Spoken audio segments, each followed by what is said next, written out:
And so it is, my dear ones. There's one life. That life is God life. That life is whole life. That life is perfect. And that life, you can say, and I can say, is my life now. I say that a lot throughout the day. There's one life. That life is God life. That life is whole life. That life is perfect. That life is my life now. And if you're dealing with something in particular, you could add that in, like there's one life. That life is God life. That life is whole life. That life is perfect. That life is healthy. That life is my life now. Whatever it would be that you would work on, you can include it. It's a great affirmation. And when you say it a lot, you find it says itself by means of you. It's going through your mind and you never even thought to bring it up because you're so used to it, it's there. All get your own special mantras and use them because they serve us well. Well, what I'm going to share jumped out at me this morning when I was in the early hours reading. And it's just a little reminder with regard to being awake. And I mean, what exactly does being awake mean?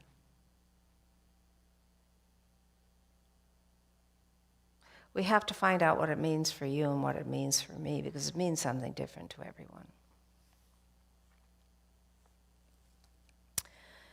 So it says here in the Upanishads, how can one understand that part of you which it does not understand? How can you understand the not understandable in you? That's what we're all trying to figure out, isn't it? That's why we come to places like this. Religious teachers, including Jesus, the Buddha, as well as many Hindu sages and others, are always telling us to wake up. Well, even our mothers used to say, wake up. Teachers, wake up. It's a very common phrase, isn't it? Wake up.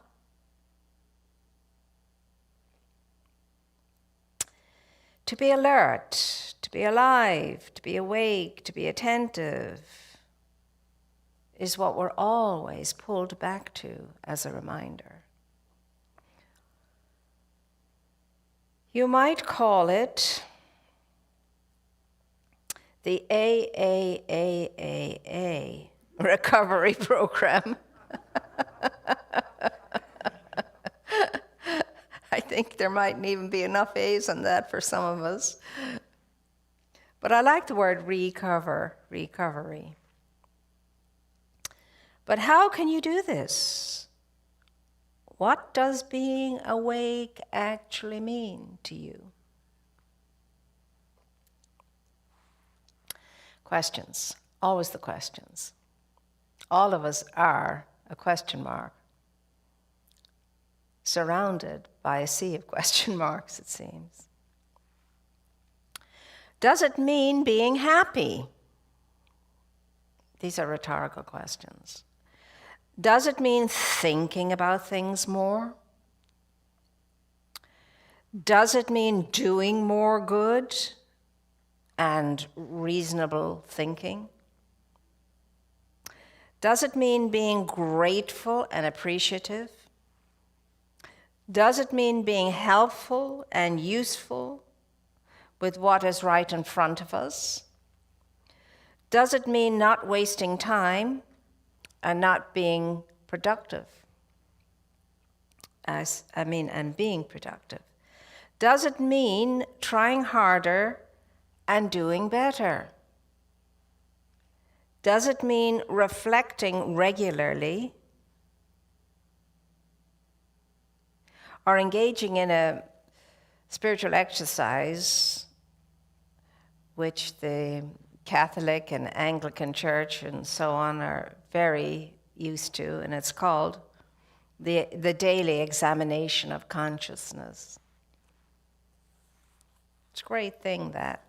It's not always a thing you want to sit down and do, but it's very, very, very good for us to do that. So in all the monasteries and convents in the world, regardless of which strain of Christianity they are, just before midday they get together and they have the examination of consciousness.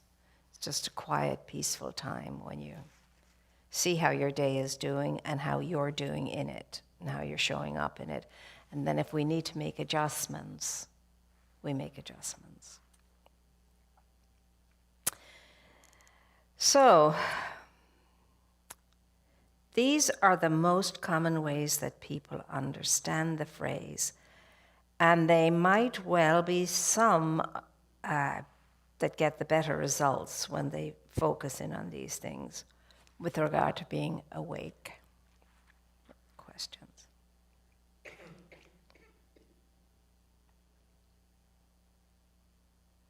You know, the word awake comes into our life in so very many ways. You hear the word awake a lot. Awake a lot. Wake up, little Susie, wake up. See, it can mean anything to anyone, can't it? And it's a small word, wake. This is not what the great traditions mean by paying attention, being conscious, or being awake. It is quite important to understand the difference. Being conscious and aware means, and this is just a stab at what it means. No one person fully ever knows what it means. I drop to a level deeper than the passing show. I drop to a level deeper than the passing show. In other words, I never lose myself in the passing show. I don't forget who I am in the passing show.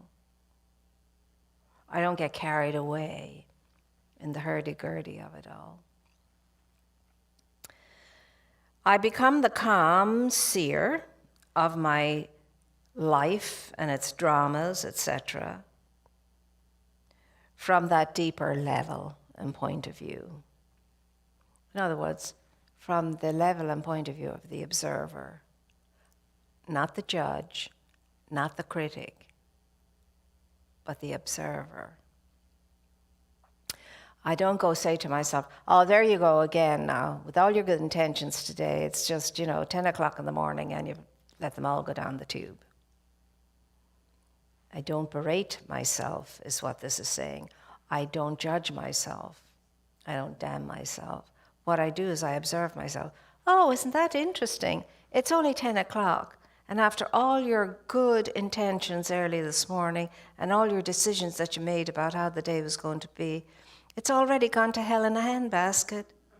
Isn't that interesting? Okay, perhaps I need to do something about it. All right then. I'll reconnect to my early morning's decisions about myself and the day. And I'll recommit to doing what it takes in order for me to experience that. This is not a word of judgment there, criticism, berating. Just clear observation. And that's more good for you than you getting on your own case. I watch myself compassionately from a little distance, almost as if the myself is someone else, or as St. Francis liked to call the small self, the corpse. Not a very pleasant picture. But observing yourself, letting the great self of you observe the small self of you. And when we do that, we're very amused by what we see, because we've decided not to condemn or berate ourselves, but be amused and say, she can do better than that. He can do better than that.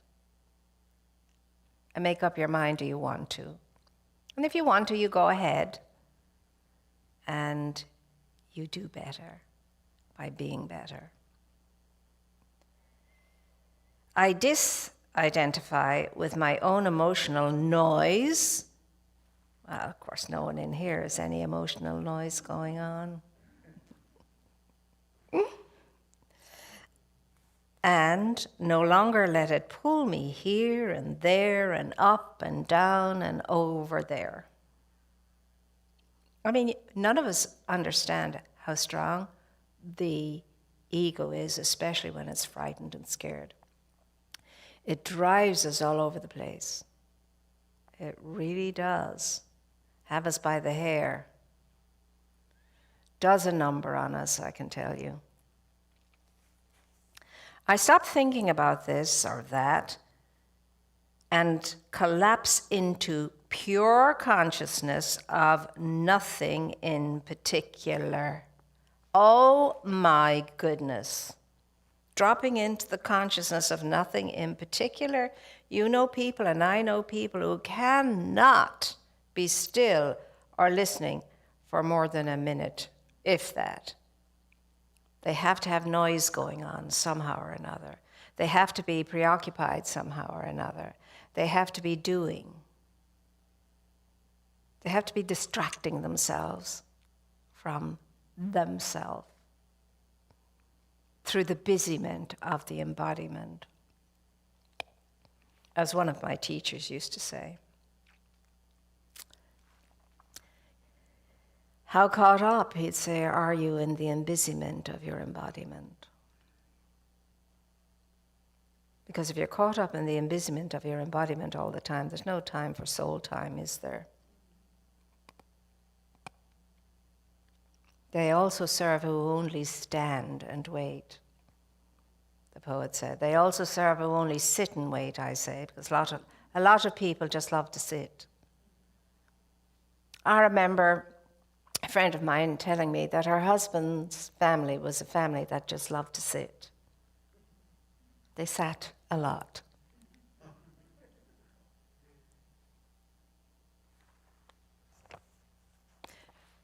Do you find these useful?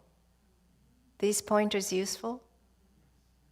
These little reminders? Now, I wonder how many of you sitting there while I was sharing this had going through your mind, oh, I have to remember to do that this afternoon. Oh, I think I forgot to do, yeah. Oh, how am I going to get through the day? I have so much to do and get it done. Or just completely veg out. Do you know? Now, we're getting to be more and more of that kind of a society today. We're not necessarily growing a society of conscious thinkers.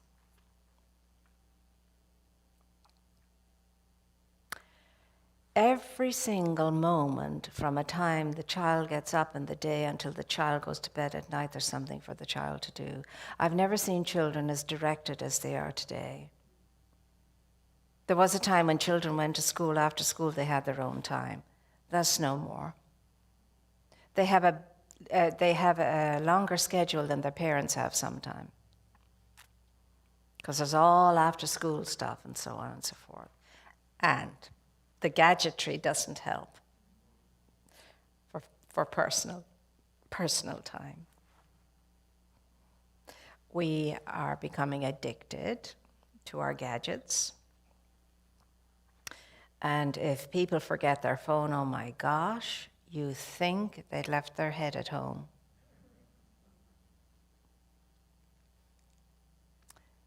For spirituality to take root within you and within me, and to grow into that beautiful tree of life that it is, requires quiet time, peaceful time, contemplative time. It's how we learn to be non-distractive. Let nothing disturb you, nothing affright you. All things are passing. Alone God sufficeth. Patience gains all things, said the great Saint Teresa. You'll never study one of the contemplatives, one of the metaphysical sainted ones, and not find the amount of time they spent in quiet contemplation. It doesn't happen any other way. We have to get beyond the din, beyond the noise, beyond the distractions. And think of yourself, indeed, in a day. You write up a list, however many things you have on the list. You start one anyway, so, oh my God, it's that time already, and I'm still in the first one. I better try and see if I can do something there. And then you're on the second one, you still haven't finished the first one, and then you think, oh my God, I better go and look at that over there. Now you're on the third one, and the second one, and the first one are still have to be finished, until you've gone through all the list and you're scattered all over the place.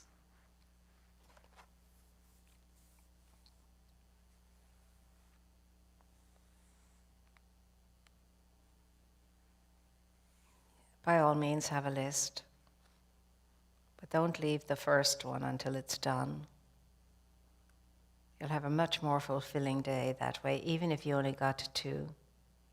You did 2 very, very well. And you were present to the 2 that you did. And you did it wholeheartedly. You weren't like the Keystone Cops. All over the place. And you know yourself, nothing ever gets really done to your satisfaction in that way. And you tire out easier when you do that. You see, this is all part of spirituality and spiritual growth and spiritual self-care. Well, the first thing is to thine own self be true. Man, know thyself. First words written over any temple we came across ever in the past. The temple in Delphi in Greece, the written words. Now, we're not told to know ourselves for no small reason, or to be true to ourselves for no small reason. There's a very good reason behind that. So already we're approaching noon, and you can ask yourself, how have I been today thus far with being mindful, present, awake, alert? And how much have I accomplished in today that I wanted to get done? Does it feel like I'm going at a good pace, or am I behind, or have I just given up and thinking, God, I'll never get all that done anyway? You know, these are the things that get you and I deepening in spirituality. Bread and butter stuff. These are the ABCs of spirituality. Until we get to the point where we need nothing. Nothing. We don't have to stop, pause, take time out to contemplate or meditate. Our whole lives become it. And we do like to compartmentalize ourselves, put ourselves in little boxes. This box for that, this box for that, this box for that. Basically, life is not a pile of boxes. It could be a box of chocolates. But life is all like this. It's more circular in its way of movement and accomplishment. The circle is always going that way, but when you and I are one with the circle, it takes you in deeper and makes the circle wider so that you have all that energy available to you. And this is all for each one of us here in this room and all of you dear people looking in. It's not just for the few holy ones who, oh, well, you know, they're so advanced. You or anybody else is only as advanced as you want to know you are. There's not one thing missing in your life that would be there available to you or mine to absolutely succeed and achieve in self-realization. Some of us are more open to it. Some of us are more ready to do the initial work. You got to dig the field before you can bring it to harvest. It's got to be dug, it's got to be planted, it's got to be taken care of before the harvest comes in. So where are you in your harvest, I would say? This is a really good time of year to be thinking about harvest because it's the celebration of the harvest in autumn, in the fall. What will you be harvesting this fall when you look back over your year? What can you gather in to celebrate and harvest in your spiritual life this fall? It's a good question. I haven't much time left, but when you read all of this, when you study all of this, when you hear all of this, at first it's hard to kind of identify with it. Doesn't feel like me, you know? It's not where I am just now. It can seem unfamiliar because up until the moment you get there, our thinking is usually about me. The thinking that we're talking about in awakening is about I, the I am of me, not the me-me's of me, but the I am of me, which has a common identity with all of life. That's why when people get married in their first year, they think, oh my God, it's going to be the most amazing experience and blah, blah, blah, blah, blah. Especially in the days when people didn't live together before they got married. They imagined all kinds of an amazing, amazing life. It's one of the hardest years of any marriage, the first year. Because you have to get used to we instead of me. And all your decisions have to include we, not only me. And a couple has to adjust to their differences as well as celebrating their similarities and come to a happy and peaceful way of living together. And that really goes for anything new. There's an adjustment period. And it doesn't matter what age you are, there's an adjustment period. Go to a new job or whatever. Go to a new spiritual center. Doesn't matter. Anywhere you go where people are new to you and you are new to them, there's an adjustment period. But there's a wisdom within you that is so awesome. It can be present to you and available to you if you allow it, if you invite it. And when you're on your last leg, as far as anything is concerned, there's nothing wrong with help.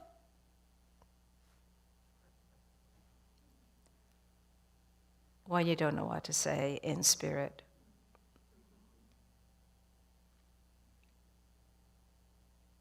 But that's real. That availability is very, very, very, very real. And in the beginning, you don't have to believe it, you don't have to feel it, you don't have to do any of that. Just keep stating the truth the way you want it to be. I know there's good in this for me, absolutely. And it's a good that can push me forward in my life, upward and inward in my life. And whether I think it or whether I believe it or whether I feel it or not, that good is there for me and I'm supposed to experience it. I just have to calm down and trust in what I cannot see physically, and believe, and believe, and believe that the truth is available right here and right now, regardless of my circumstances, regardless of my situation, regardless of where I am mentally, physically, spiritually, and emotionally, etc. Because you're not all of that, you see. You're not all your ailments. You're not all your judgments. You're not all your mistakes. You've experienced those, but that's not what you are. You're just so much more than that. When you can get over yourself, you will be able to get over anything. When you can look yourself in the mirror and say, you're good and very good, regardless of what your past experiences has been right up to this moment.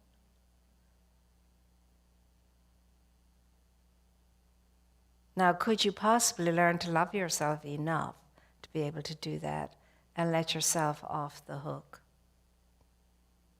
Would you ever be able to forgive yourself, which is the most important person you have to forgive, for whatever? Because when you forgive, learn to forgive yourself, it's easy to forgive everybody else. People who cannot forgive have a hard time forgiving because they haven't forgiven themselves yet. And how can you go forward if you think there's something left in your life that you have that weighs you down and you can't yet forgive?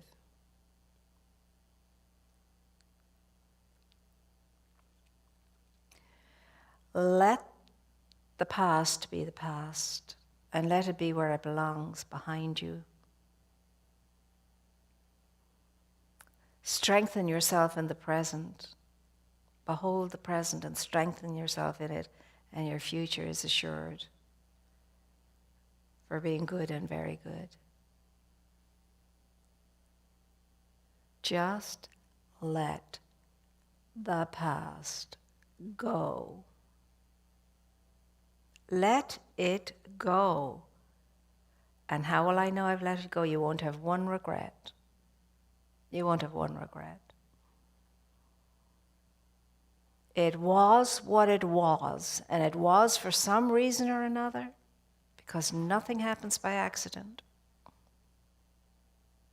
So would you allow the past to weigh you down and burden you into such weariness that you can't make the most of the present moment and create a way into the future that's wonderful? How many, these are rhetorical questions, how many in this room is still carrying the burden of the past? How many in this room still cloak themselves in all their mistakes? Cough it up like a hairball. Cats know how to do it.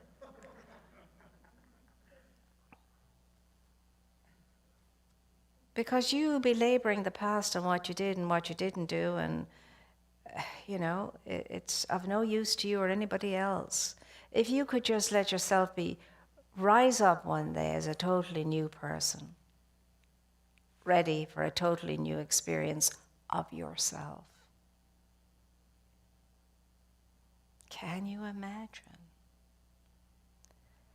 And then, and only then, will you be able to not be perturbed by what other people think about you, what other people say about you. That won't even touch you.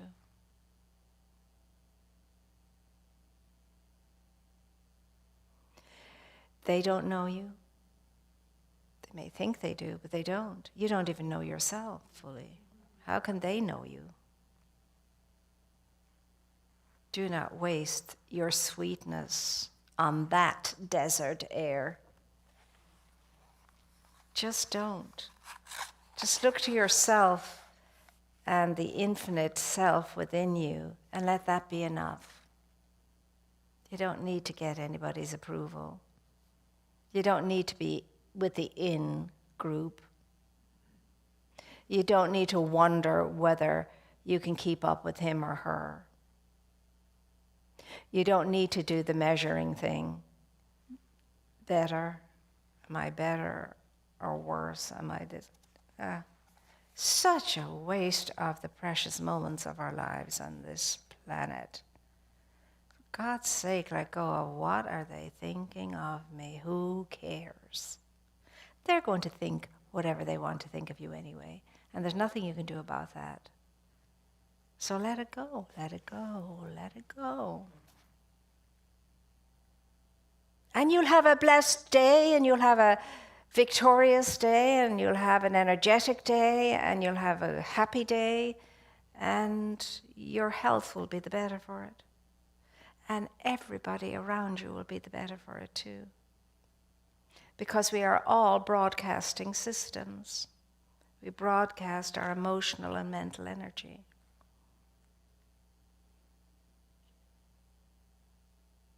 So what are you going to decide for yourself for the rest of the day? Close your eyes for 1 minute and tell yourself how the rest of this day is going to be for you. You're only going to get a second or two. You don't have to convolute it. Just let it come jump into your head. How do I wish to be for the rest of this day? And then make a commitment and stick to it.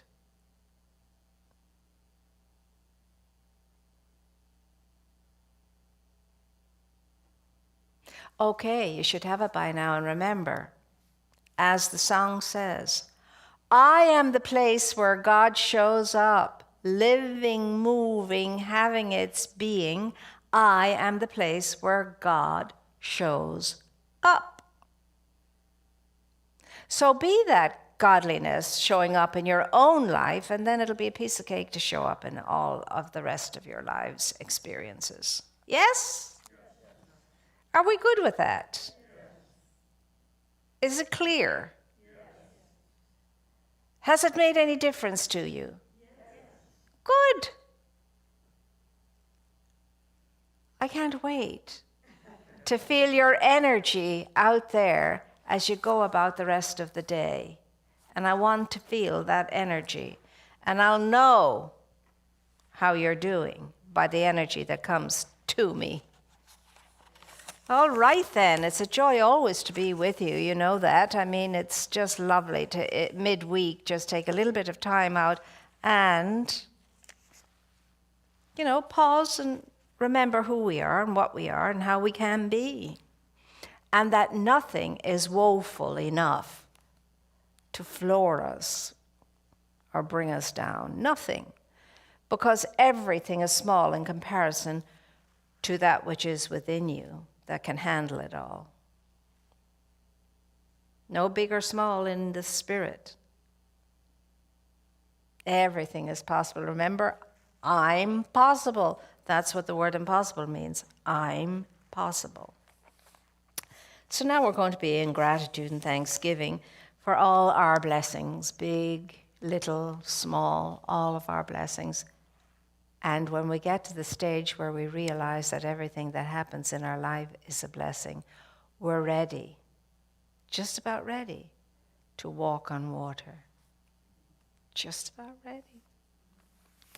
So let's take our gift between our blessing hands and say, Divine love consecrates my gift. It goes forth to heal, to bless, and to prosper. All those who give and all those who receive. I rejoice in the sharing of my good, and I release my gift with love. But so it is. Does anyone have a question or a comment? Yes, my dear.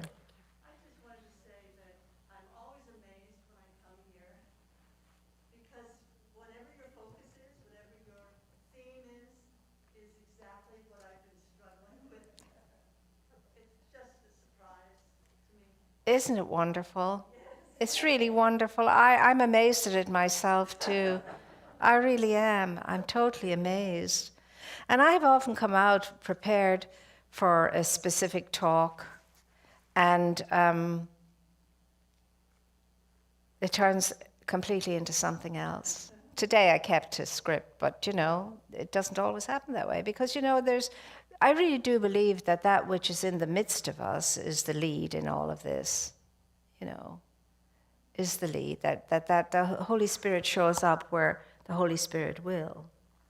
And thank you for sharing that, because I think we all feel the same way, And it's good to come without any expectation, and then you're even more surprised, If I'm a person that's always expecting this and that and the other, I'm open to being greatly disappointed. Whereas if I go into life with a great expectancy of good and a good day and so on, that's very different.